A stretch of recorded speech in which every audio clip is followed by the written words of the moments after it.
This is the Aftermarket Radio Network.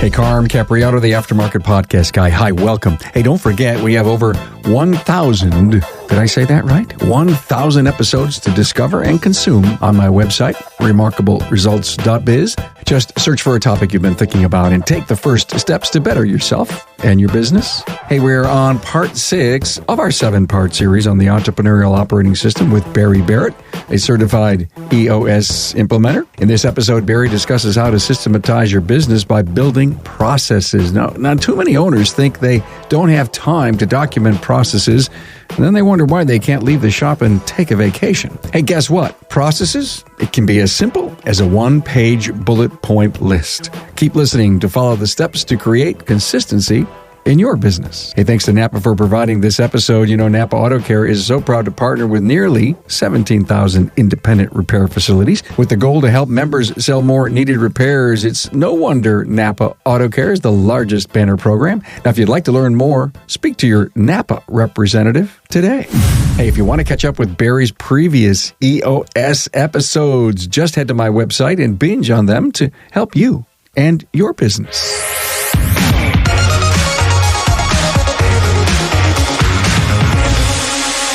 Honored to have Barry Barrett, EOS Warm Leads leader, actually certified EOS implementer. Hi, Barry. Hey, how are you, sir? I'm great, man. We have done, previous to this, 5 parts on the EOS system: vision, people, data, issues. And here's part number 6. Processes. Eek! No one wants to worry about documenting processes. I mean, the business is just going to run, and it's going to run through osmosis, because when I'm here, it really runs great, and when I leave, I know it really runs great. Love it. and I know everyone's out there. I'm not sure I'm going to listen to this thing, because Barry's probably going to convince me that processes are so important and so critical. Can you show me or tell me why it's so important? And I think one of the big things is it easy to actually build and document processes so the place runs like a clock? I think it's super simple, and people don't like to process or document processes because of a couple of reasons. I think the number one reason is because they think they have to document every single minute detail and 100% of each step. And that is a huge mistake. Huge fallacy that I wish people would stop thinking. I'm glad you said that, because, you know, if you read the book Traction, you read anything that has to do with EOS, there's the 20-80 rule. And I think that's something that when people finally get to that process section and they say, is it that rule that 20% of all the things that I do actually accomplish 80% of the results? The Pareto principle. That's what the 20-80 rule is actually called. Did you know what Pareto's first name was? I don't. Vilfredo. Of course, my Italian heritage, I had a no. I love it. That's good. Vilfredo Pareto. Man, that's a nice rhythm to it, right? It's like music. So let's jump in this thing. Systematize, process, lack of control. Consistency, fine-tuning the operation. I'm going to lay it on your lap, baby. Let's talk about processes. Let's call it the most neglected of the 6 key components. I love the quote, and I can't remember who said it, but it says, systemize the predictable so that you can humanize the exceptional. If you don't systemize what's predictable, you're never going to be exceptional, because you have to humanize the exceptional. You have to free your brain up. Specifically, that's why I'm a huge, people call it scripts. I call it a professional presentation. It's quite literally just a documented high-level presentation, and then you can learn the presentations word for word. And then as soon as you do, you actually get to free up your brain to think. Most people don't listen because they're too busy thinking about what they have to say. And so if you can know what you're going to say, you can free your brain up to actually listen to what the other person says. Therefore, document the process. And so to make it really granular and give it a really, we'll just lead with an example of a documented process. When I was teaching service advisors, I had a 7-step sales process. So step number 1 was the incoming call. Now, sometimes you skipped the incoming call and went straight to step number 2, but pretty rare. First, you get a phone call, step number 1. Step number 2 is the reception. Step number 3 would be the inspection. Step number 4 would be the post-inspection presentation. Step number 5 would be the reselling of the value. Step number 6 would be a 3-day call. Step number 7 would be a 30-day follow-up call. So that is a high-level process for selling. And so then once you have that documented of high level, you go back and you add the bullet points. So for instance, the incoming call. The bullet point is, what is the incoming call trying to achieve? Get the right customer in, keep the wrong customer out. That's bullet point number 1. So the process is, bullet point number 2 would be use the presentation. Bullet point number 3 would be get the key information, the basic key information. Bullet point number 4 is set a specific appointment. And bullet point 5 is invite them in. That's it. That's all you need. You don't need anything else besides those bullet points. So pay attention, everyone. Barry just described a very simple and a very easy way to process that phone call. So you're telling me I don't have to write down every word. I don't have to write down smile. I don't have to write down all that stuff. So let's go back to smile. Unique ability. There are some people who just don't smile. Like, they have a very stoic nature. I would say probably not a great service advisor. It's a unique ability. If I have to teach that. And so process can only work if you delegate and elevate to someone's genetic encoding. The get it part of it has to be there. I don't teach people how to smile. I teach people how to do the process. If I have to teach you to smile, it's just not you. Don't do it. I mean, I think you just may have broke the code for many people. We're putting unique abilities or requirements of the individual into a process, and it's not necessary. Yeah, each of the 6 key components work together, it turns out. That's part of the people component.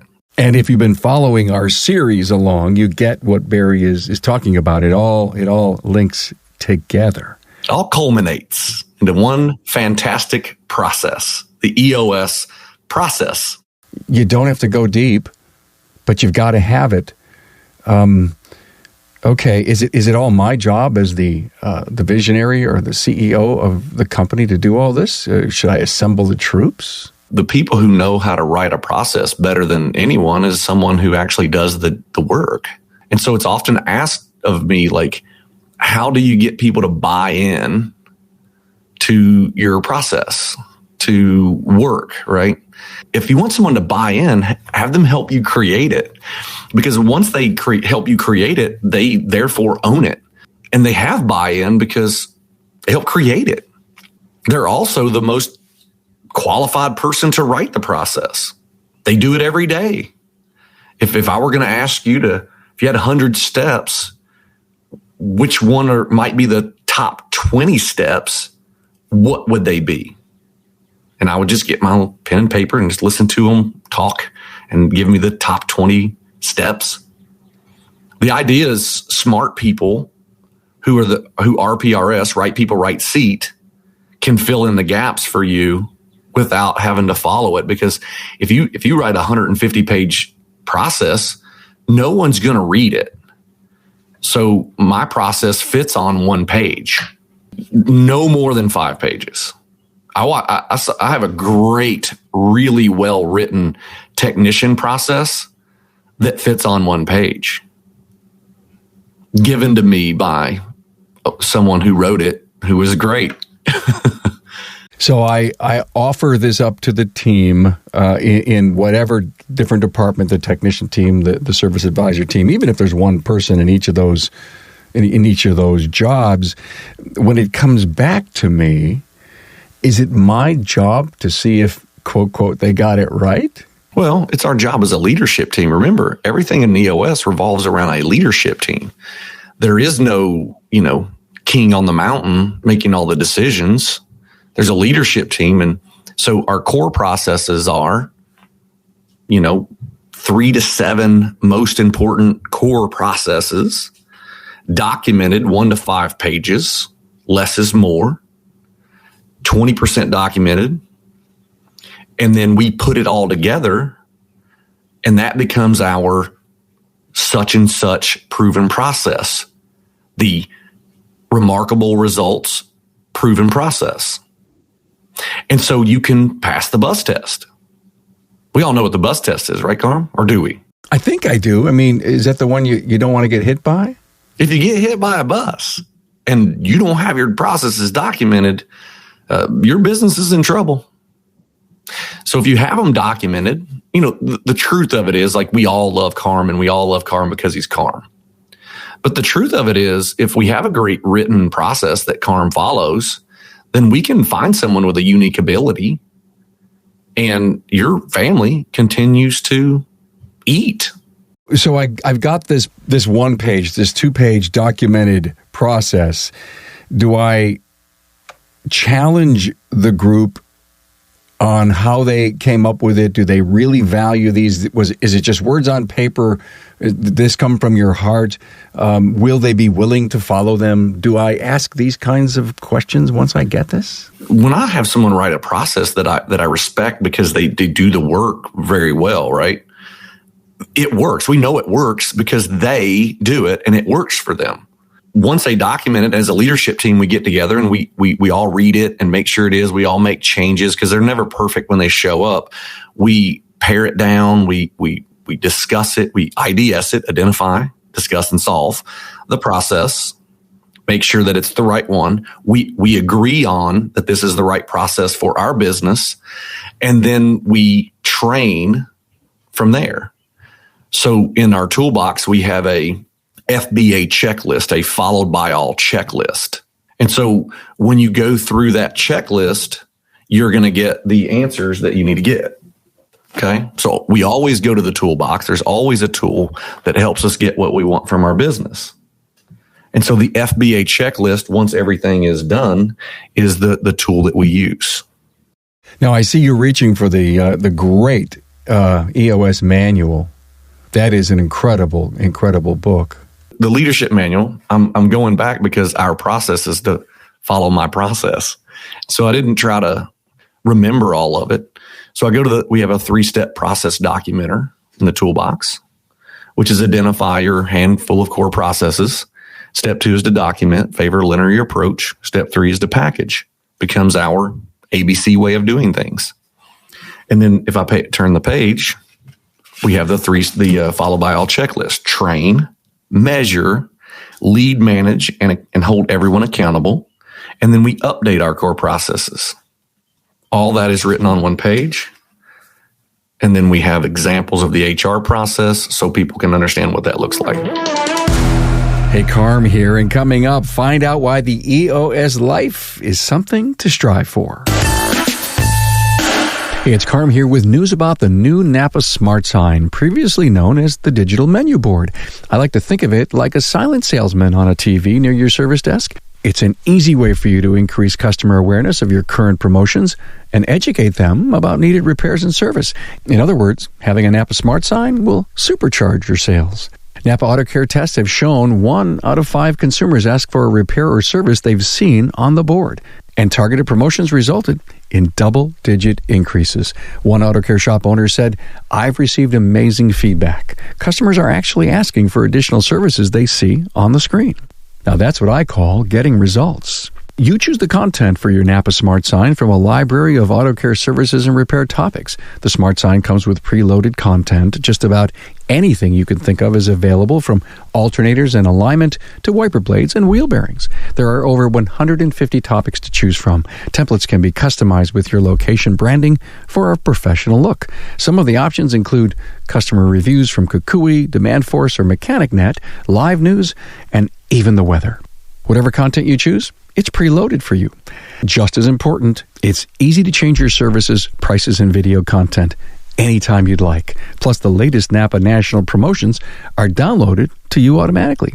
Of course, having a NAPA Smart Sign gives your auto care center a professional, state-of-the-art look and feel that tells customers, I'm on top of my game. Now that builds trust, which means recommendations are accepted more readily and customers spend more. Find out more about what NAPA Smart Sign can do for your business. Talk with your servicing NAPA store owner to find out more about the Smart Sign and all the other reasons to become part of the NAPA Auto Care family, the largest network of independent repair shops in the country. Where do we go now? Do we talk about the 3-step process documenter at all? I mean, how does someone listen to this and say, okay, cool, I'm bought in. How do I start? A lot of this is in the book. It's very hard to self-implement. If you want to learn how to self-implement, they can call me. I'll teach them how to self-implement. Let's stop for a moment. Yeah, I get it. And I understand it's all about EOS, but for people that don't have a damn process at all, they want to get inside of EOS, they're going to have to do it ultimately. But if they want to keep their business strong and healthy while they're saying, hey, it's time, I think I've got my business the way it needs to get, I need to implement EOS, why discount the fact that they shouldn't be doing processes to help make their business healthier? This is going to sound too simple, but the way to get started is to get started. Like I really gave the answer a while ago. I said, give it to somebody and ask them, if you had 100 processes, what are the top 20 most important? And just write them. We overthink about it. Procrastination, it really is, Dan Sullivan says procrastination is a genius. So anytime you procrastinate something, you should probably delegate it to someone who wouldn't procrastinate it because they already know how to do it. And so a technician does it every day. Service advisor does it every day. Now, you may or may not want them to do it different. I mean, I'm sure you want to do it different because that's not the way you would do it. But if they really are a great advisor or bookkeeper or technician, whatever it is they will document it for you and show you their top 20% of steps. And then once you have that, you can start to fill in the bullets that you actually need and favor less is more. Too many times, I think we look at our business as that front counter, that customer thing, that service advisor, technician, but there's so much more. There's HR and there's marketing and there's operations and there's accounting, there's retention, both employee and customer, and all of those areas need a process. Oh, yeah. HR is pretty simple. You have the search. You've identified that you need someone. If you're using EOS, you've created the opening. You've documented their 5 roles. That's part of our process. You document their 5 roles. You name the seat, and then you come up with the measurables. What measurables are most important? The 1 to 3 measurables. So once we have the name of the seat, the 5 roles and responsibilities, and the measurables, we can start the search. Trying to find someone who fits our core values because we already came up with our core values. One of the major mistakes that people use is they come up with their core values on their own. They don't ask their team and then wonder why their team are not bought into their core values. But you have your core values. You hire, you fire, you recognize, you review around them. You find the GWC, which would be based on the interview process, who can do these 5 roles and hit the measurables that we came up with. And then the next thing that we do is we interview. So the first one is the search. There's 2 or 3 bullet points under that. Then there's the interview. There's 3 or 4 bullet points under that. Then there's the hiring. There's 2 or 3 bullet points. There's the orientation, 2 or 3 bullet points. And then we have a quarterly conversation with them. There's our bullet points under that. Then there's the annual reviews. We have the bullet points under the annual reviews. And then termination, there's bullet points under there. So that's our HR process. And so we have 7 major headings, 3 or 4 or 5 bullet points under each one, and it all fits on one page. So it's not a daunting task to sit down and to do this. Think about what you learn about your business. Yeah. What you learn when you write process is you learn that you usually are repeating so many multiple steps, and there's all these inefficiencies that shouldn't be there. And then when you pare down your process, you're like, oh, that. And then it saves you 20, 30% on your daily tasks so you can get more done with less. So anyone who would be thinking about growth in additional branches, I can't imagine not having the processes done like this. If you didn't, it wouldn't allow you to scale successfully. Yeah, process allows you to scale. It's the only thing that has simplicity and scalability in it. You cannot scale without a written, great, followed by all process. There's 2 bullet points in the process component. One is documented, 20%. And then we have an 80% followed by all, FBA. So I don't even expect people to follow 100% of what is written. I need 80% compliance. When you expect 100% compliance, you're just frustrating everybody around you. Because life happens. Of course. And we hold people to standards we don't hold ourselves to. And then we get in trouble. Rigidity is the enemy of production.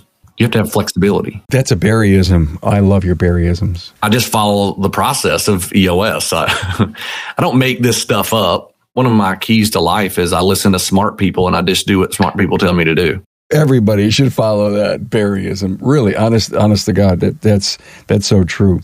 I've gotten to 44, and what I've realized is I'm not that smart.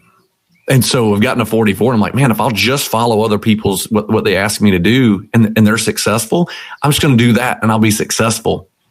When I was in my 30s, I was really smart. At 44, I'm like, not as smart. I've been there and done that. And it is a humbling moment in time when you realize it's time to be a sponge. Glad I started to learn that in my early 40s and not my late 80s. That's a mistake colossal. I have. I think it took me a little longer to get to that number. I listened to you, Carm. You told me, you're like, don't be that smart. Yeah, it was probably in my late 40s that I really decided that I needed to be a perpetual student, as I coined that phrase. I think back in the 90s, be a perpetual student. That's a Carmism right there. That'll caramelize. Yes, it'll also do that too. Yes, in part 7, which is coming up soon, we're going to talk about traction. Is that the umbrella for all of this? It is. I mean, it's the least executed on. Like the process is the least is the most neglected. Traction is the least executed on. Traction is the glue that holds it all together, right? So it is the process, is the overall process of holding everything together. It's all about the meetings. The L10 meeting is the glue to the whole thing. I've gotten to know a bunch of shop owners that are in an EOS program. Probably yours, and I know there's some other ones around the country. I just recently met a person, and I said, "Oh, you're going through EOS. Who are you going with it through?" And it's another implementer like you that they're doing it with. And I was interested that that's going on. But my point is this: any really interesting stories, without breaching confidentiality, that you've seen happen inside of these organizations that have implemented, that are starting to, and that they're well on their way? I'm going to tell you right now, and I would like to have a handful of my automotive specific clients come on your show, and they can tell their own story, and all of them will. You know every one of them. And so the most interesting story that I have is one of my clients, married couple, second generation business, and they had coaching for years, and the coaching worked, right? But what happens is what happened was it got them where the business was dependent on them. We're so good at teaching shop owners, but leadership teams are a different thing. Like EOS is that second step. That's any business, not automotive, just automotive specific. Any business hits the ceiling because of the growth of the owner. And then what they have to do is learn how to build and maintain a cohesive leadership team, which is the first obsession of an extraordinary executive in Patrick Lencioni's 4 Obsessions of an Extraordinary Executive, which is in the Traction first 5 books that you read. But this shop within 6 months of implementing EOS was like, we don't even need to be here. So they went on a month-long vacation hiatus about 5 or 6 months into implementing EOS because they trusted their leadership team, and honestly, they had it. And then now the husbands, like every time I show up to rescue them, by the time I get there, they already have it solved because of the IDS concept. They called him to update him and he came in. They weren't like, help me out, boss. They were just like, all right, here's what's going on. Here's an update. Yeah, okay. And he showed up with his cape on and realized he was still Clark Kent. And he would not have a problem if I even name. I won't. I'll let him tell your story. Yeah. Let him tell it. Let him tell it. I love it. But that's why we're there. Like, we're here to help you get what you want from your business and let go of the vine so you can literally just live a better life. The EOS life, and I don't think we've talked about the EOS life. So the EOS life is doing what you love with the people you love, making a huge impact, being appropriately compensated, and having time for other passions. And Gino's coming out next month with a book that's called The EOS Life. I live as an implementer of the EOS Life. I mean, I do all 5 of those things. It's crazy. And then I help my entrepreneurial businesses get what they want, which is those 5 things. And honestly, the having time for other passions is the big one now. I can honestly say at 44 years old, I have so many time for other passions. You know, my son's a golfer. If you've met me for 5 minutes, you'll know. But, 22 weeks into the year, he's already played 11 multiple day tournaments, and I've been to almost every one of them. This month in June, I'm going to go to 5 of his multi-day tournaments, and a couple of them are in midweek. I can be there. Why? EOS process, the EOS life. I don't have to babysit anybody. I teach them the practical tools and disciplines. I'm with my clients for about 2 years. Some people keep me around forever just because I think they just feel sorry for me or something. I don't know. But most of my clients, they graduate from having an EOS implementer within 2 years. You never graduate from EOS because it works. And we teach you the tools and the disciplines. You act as a leadership team, as a board of directors for your business that gets what you want out of your business. And then you are free to have time for other passions. I love it. I think they keep you around because you're a comfort. Well, the main reason is this. They like that I run their quarterly meetings. And the reason they like me running their quarterly meetings, because if they ran their quarterly meetings, they wouldn't really be able to participate. And we talk about delegate and elevate, right? They say, Barry, you're my who. I delegate that to you. Why would I run it? You're better at it than I am. And if I were to run it, I couldn't really participate in the quarterly because I'd be running it. And so I'm happy to do that. Well, thanks for mentioning who. If I can, again, put a shameless plug for Dan Sullivan's book, Who Not How. Hey, look, this was great. Thank you. You simplified what I believe is a daunting task in front of so many shop owners, and that is to get processes documented. Please follow these very simple guidelines. EOS, our part 6 on process. Next is part 7, our final. But you know what? I got to have you come back and do EOS Life, and I also have you come back with a panel. Oh yeah, that'll be the best to talk about. We'll just have a blast with that. So, man, thank you so much, Barrett, Certified EOS Implementer, Business with Purpose. That's the name of your company, right? Yes, sir. Thank you.